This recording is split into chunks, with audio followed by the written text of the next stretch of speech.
Assalamualaikum warahmatullahi wabarakatuh. Kembali lagi di channel Studio Horor. Kali ini Studio Horor akan membawakan cerita dari Rianur Fajri. Cerita kali ini sambungan dari teror pocong tanpa ikatan tali kafan. Bagaimana kengerian kisah cerita kali ini? Mari simak video ini bersama-sama. Tiba akhirnya hari di mana Pak Haji datang. Berkunjung ke desa tersebut memenuhi undangan Pak Ustadz. Banyak warga yang tidak tahu dengan kedatangan beliau, karena memang niatnya ingin mengusir secara diam-diam. Dan hanya segelintir orang saja yang tahu, termasuk Mas Ilham. Terlalu berisiko kalau banyak yang tahu, pasti akan banyak yang ingin menonton, ucap Pak Haji.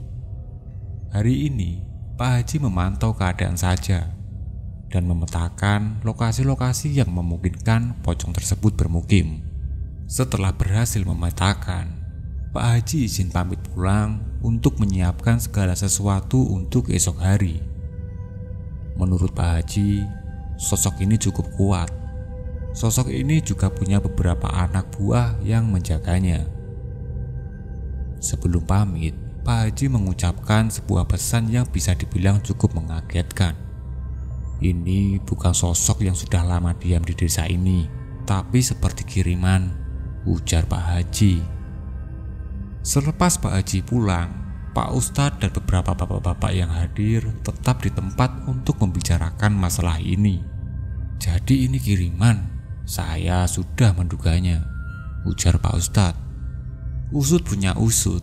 Ada hal yang Mas Ilham tidak tahu selama ini dari semenjak hadir hingga sekarang.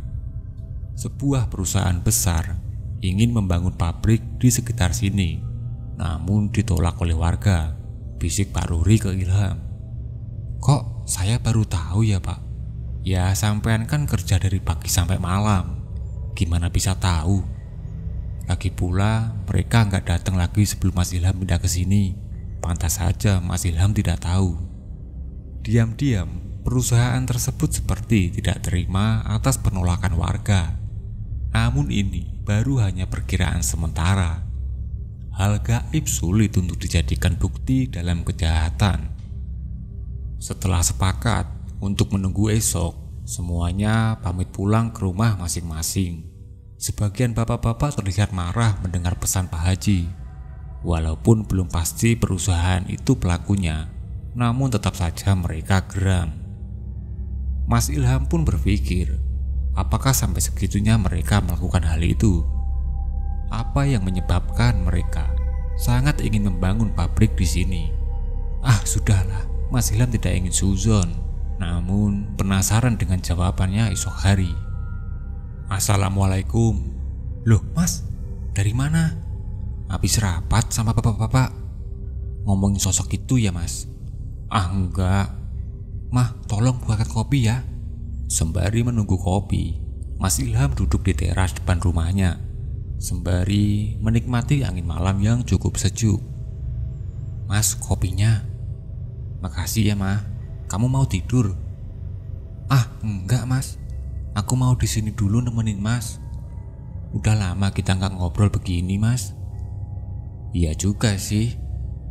Mudah-mudahan aja besok cepat selesai deh. Mas Ilham keceplosan. Maksud Mas? Enggak Mah. Maksud aku cepat selesai kerjaan saya biar bisa cepat pulang sore. Oh, kirain apaan? Mas tahu nggak? Ternyata nggak cuma pocong itu loh yang ganggu, tapi ada yang lain juga. Maksud kamu? Mbak Kirana bercerita kalau anak kecil di sebelah rumahnya tiap malam hari nangis terus. Anak itu seperti punya kelebihan indera keenam, jadi bisa lihat. Penyebabnya adalah anak itu selalu diganggu sosok mulai dari Kunti, nenek, anak kecil yang mengajak main hingga pocong. Namun hanya beberapa orang saja yang tahu, karena dilarang oleh Pak RT untuk cerita ke warga lain. Bisa heboh lagi nanti. Loh, terus kok kamu tahu? Iya, pas kamu pulang malam, aku bantu nenangin. Kok aku nggak tahu? Ya jelas saja, kamu pulang malam udah keburu tidur anaknya Mas. Makin malam, perbincangan makin intim. Mas Ilham perlahan mengantuk, sementara Mbak Kirana masih terlihat segar. Mah, tidur yuk, ngantuk aku. Ya Mas, aku masih seger nih. Ya udah, kita ngobrol di kamar aja ya. Padahal enak di sini Mas. Saat Mas Ilham dan Mbak Kirana beranjak dari tempat duduknya, mereka berdua terdiam sejenak, mendengar suara tangisan samar-samar. Tangisan itu terdengar seperti suara wanita, namun dengan tensi yang kadang tinggi dan juga kadang rendah.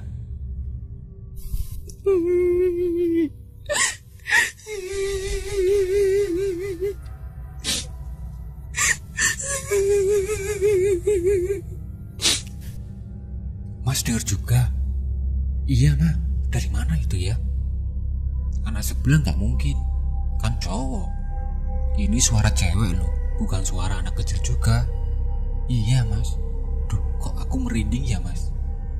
Karena tidak ingin membuat Mbak Kirana makin ketakutan, Mas Ilham ajak dia untuk masuk ke dalam. Suara itu berasal dari kebun samping rumah Mas Ilham. Kebun kecil yang diurus oleh istrinya untuk mengisi waktu lenggang di siang dan sore hari. Untung saja suara tangisan itu tidak terdengar sampai ke dalam rumah. Mas Ilham cukup lega rasanya. Mas bangun, kamu gak kerja? Udah jam 7 ini Mas. Enggak Ma, aku ada urusan sama bapak-bapak nanti di rumah Pak Ustadz. Urusan apa sih Mas? Bukan apa-apa Ma. Kali ini Mas Ilham tidak mau keceplosan lagi. Bisa berabe nanti urusannya. Karena Pak Haji datang ke rumah Pak Ustadz sore nanti. Mas Ilham bantu-bantu istrinya untuk membersihkan rumah dan mencuci bajunya. Mbak Kirana curiga ada apa dengan Mas Ilham yang tumben sekali mau bantu-bantu. Alasan tidak kerja pun sebenarnya Mbak Kirana tidak percaya gitu aja. Jujur Mas, kamu mau ngapain ke rumah Pak Ustadz? Pasti sosok pocong gitu kan? Bukan Ma, aku marah ya sama kamu kalau tidak jujur. Mendengar pernyataan itu, Mas Ilham pun akhirnya mengalah dan jujur ke istrinya. Setelah dijelaskan tujuan Mas Ilham ke rumah Pak Ustadz, Mbak Kirana sedikit kesal karena tidak diberitahu sejak awal. Namun tujuan Mas Ilham itu tidak memberitahu dia adalah supaya istrinya tidak terbayang-bayang lagi sosok pocong itu. Aku ikut. Loh jangan, nanti kamu kena lagi Ma. Aku gak mau ambil risiko. Tapi aku takut di rumah sendirian. Bener juga, dalam kondisi ingin membasmi sosok itu, bisa jadi ada sosok lain yang mengganggu warga. Mas Ilham berpikir keras bagaimana caranya agar sang istri tidak ikut, namun tetap aman. Kamu di rumah Pak Ruri ya, di sana sama istrinya sampai aku pulang. Ya ampun Mas, ya udah deh. Untung saja Mas Ilham mempunyai istri yang penurut.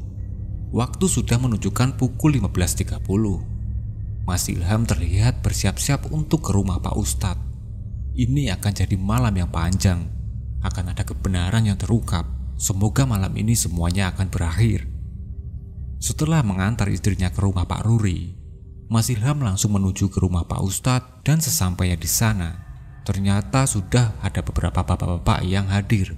Jelas saja, mereka semua penasaran ingin tahu siapa pelakunya. Mas Ilham, masuk Mas. Iya Pak Ustadz, ramai sekali. Jam berapa Pak Haji datang Pak? Sebentar lagi Mas, mungkin jam 5 beliau sudah sampai. Tak lama Pak Haji datang. Dia bersama seseorang yang terlihat masih cukup muda. Ternyata dia adalah orang yang tubuhnya akan dijadikan media komunikasi dengan sosok pocong tersebut. Sudah siap bapak-bapak semuanya? Siap Pak, udah seperti ingin berperang. Bukan tanpa alasan bapak-bapak tersebut ingin ikut. Mumpung ada Pak Haji, jadi ada sedikit keberanian dalam diri mereka masing-masing. Gelap perlahan datang. Lampu-lampu di desa satu persatu menyala, seakan menyambut kedatangan sosok pocong tersebut. Banyak warga yang keluar rumahnya untuk bermain selepas isya. Mereka tak tahu bahwa di tempat lain ada yang sedang berusaha membuat desa itu kembali damai. Sebuah ruangan berukuran sedang dipersiapkan oleh Pak Ustadz.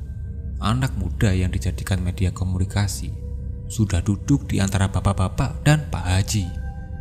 Tak butuh waktu lama untuk Pak Haji mendatangkan sosok pocong ini.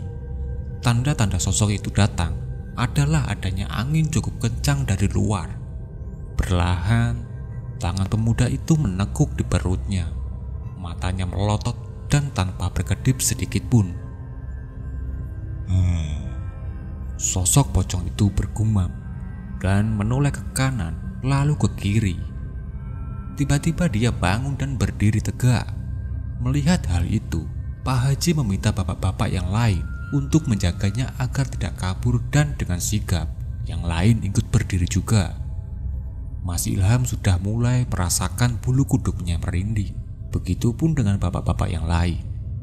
"Assalamualaikum," ucap Pak Haji ke sosok itu. Ternyata tidak dijawab olehnya. Pertanda ini adalah sosok kafir. Dari auranya pun sangat kuat dan negatif. Ini bukanlah sosok sembarangan. "Siapa nama kamu?" Kembali sosok itu tidak menjawab. Sepertinya Pak Haji harus bermain agak keras agar sosok ini bisa bekerja sama untuk menjawab pertanyaan yang diajukan. Pak Haji lalu membaca dalam hatinya, dan tiba-tiba sosok itu seperti bergelinjang, kesakitan dan berteriak cukup keras. Panas!"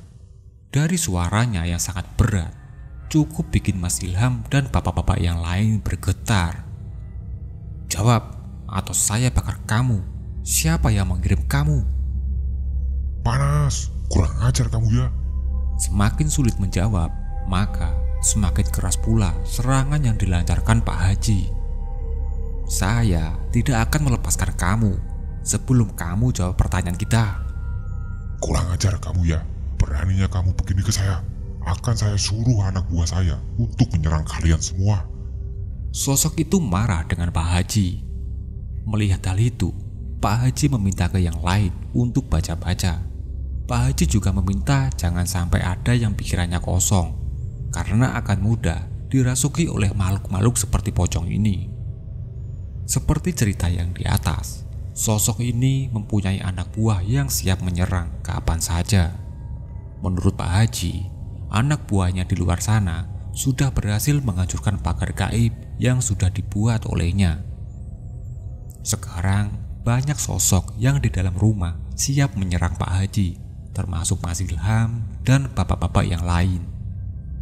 Seperti ada beberapa bapak-bapak yang tidak menuruti nasihat Pak Haji, karena ada 2 bapak-bapak yang mengalami kesurupan. Hal ini membuat Pak Haji sedikit kewalahan. Di samping harus menahan sosok pocong yang kuat ini, Pak Haji juga harus mengeluarkan sosok yang masuk ke bapak-bapak tersebut. Keadaan makin kacau. Pak Ustadz membantu Pak Haji untuk menyembuhkan yang kesurupan, sementara sosok pocong tersebut terlihat senang.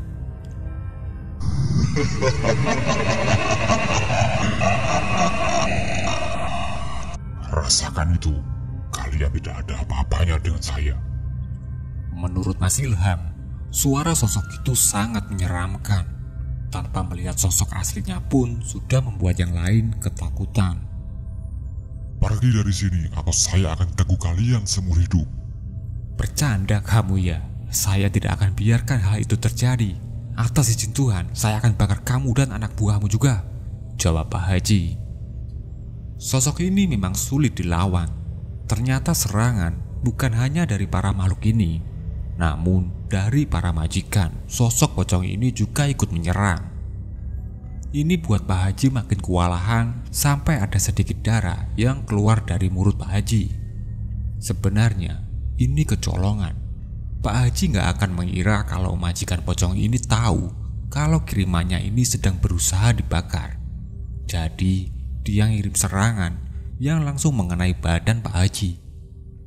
Di saat semua sibuk di dalam rumah, tiba-tiba terdengar suara ledakan dari arah luar rumah yang mengagetkan semuanya. seperti ada sebuah benda yang menghantam genteng atas rumah Pak Ustadz. Bapak-bapak tenang semuanya, itu hanya bola api yang dikirim oleh majikan pocong ini. Bukan tidak bisa tenang, namun ini adalah hal baru yang dialami oleh Mas Ilham dan bapak-bapak di sana. Mereka tidak mengira akan sedahsyat ini serangan yang diterima. Hal gaib memang menakutkan. Pak Haji meminta untuk membagi 3 kelompok. Setiap kelompok memegang masing-masing yang kesurupan. Fokus awal yang harus dibasmi duluan adalah sosok pocong ini, karena dia yang menjadi biang keladinya, hingga sosok lain ikut menyerang juga. Pak Ustadz, bisa pegang 2 bapak itu? Insya Allah, bisa Pak Haji. Ya sudah, saya fokus ke sosok pocong ini ya. Pak Ustadz hati-hati, karena sudah banyak yang mengantri untuk masuk ke bapak-bapak itu. Baik Pak Haji. Mas Ilham mendapat bagian memegang sosok pocong. Sosok ini kuat, saking kuatnya membutuhkan 5 orang laki-laki untuk membuat pocong ini diam dan tidak bisa lari keluar. Makin lama, tenaga bapak-bapak yang memegang menipis. Mereka semua kelelahan. Melihat hal ini, Pak Haji mempercepat komunikasinya. Kamu mau jawab atau tidak? Kalau tidak, saya bakar kamu sekarang atas izin Tuhan yang di atas.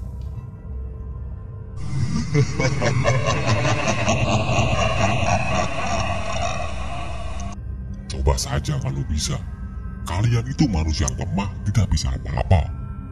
Karena jawaban yang diharapkan tidak didapatkan Pak Haji, akhirnya beliau fokuskan dirinya. Butuh tenaga yang cukup besar untuk melawan sosok pocong ini. Pak Haji butuh momen, karena anak buahnya pocong ini selalu menghalangi Pak Haji saat menyerang.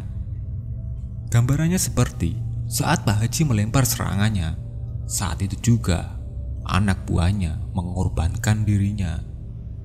Malam makin suntuk, Mas Ilham melihat jam, sudah menunjukkan pukul 22 malam.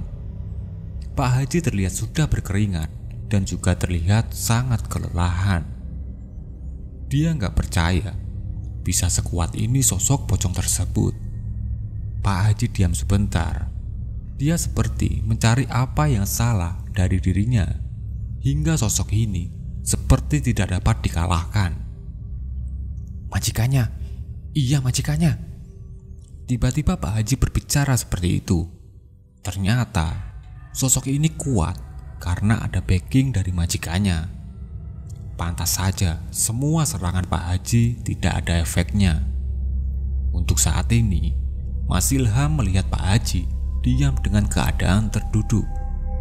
Sekitar 15 menit Pak Haji terdiam dan tiba-tiba langsung menyerang pocong ini hingga membuat badannya terpental. Mas Ilham yang memegangi hampir saja ikut terbawa. Untung saja tepat waktu melepas pegangannya. Setelah terjatuh, badan pemuda ini terdiam seakan sosok pocong tersebut sudah tidak ada lagi.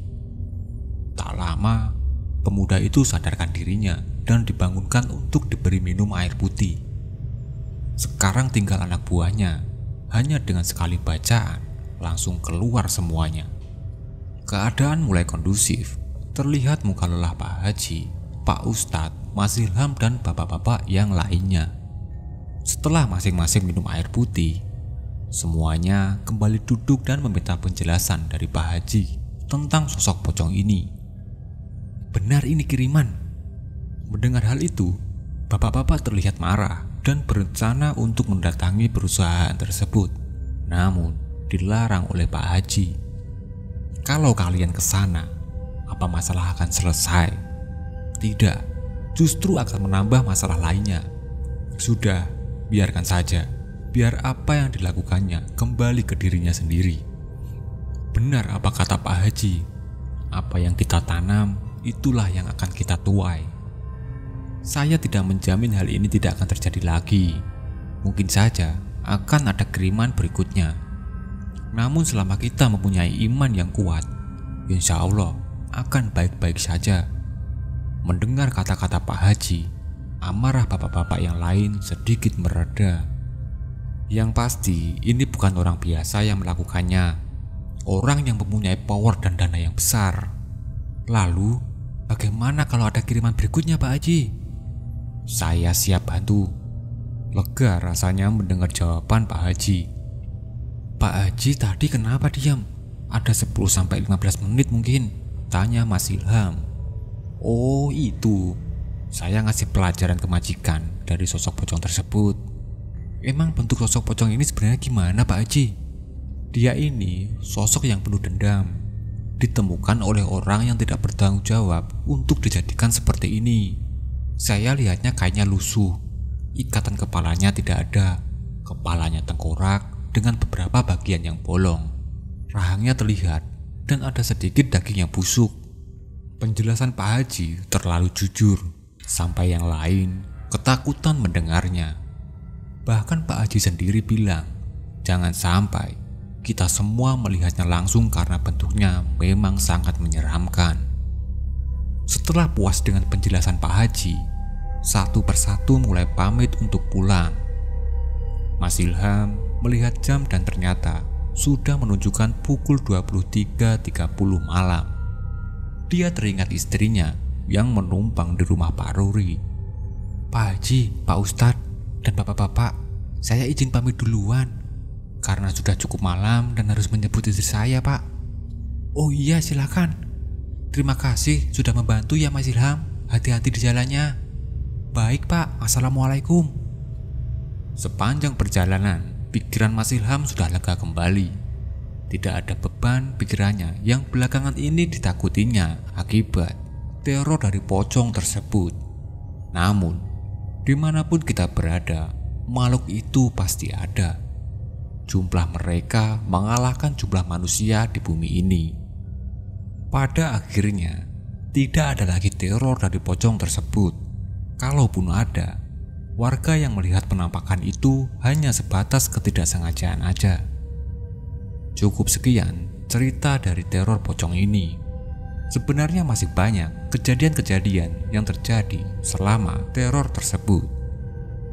Seperti salah satu warga yang melihat sosok pocong tersebut terbang di atas kepalanya saat sedang jalan kaki. Lalu ada yang melihat berdiri di atas genteng salah satu rumah warga. Ada juga yang melihat sedang berdiri di pinggir jalan hingga membuat yang melihat pingsan. Intinya, jaga diri kita selalu. Kita tidak tahu apa yang akan terjadi ke depannya. Kita tidak tahu apakah akan ada yang jahat ke kita juga. Jaga sikap, tetap sopan, karena kita hidup berdampingan dengan mereka. Dan cerita pun selesai. Terima kasih sudah menonton video dari channel Studio Horor. Wassalamualaikum warahmatullahi wabarakatuh.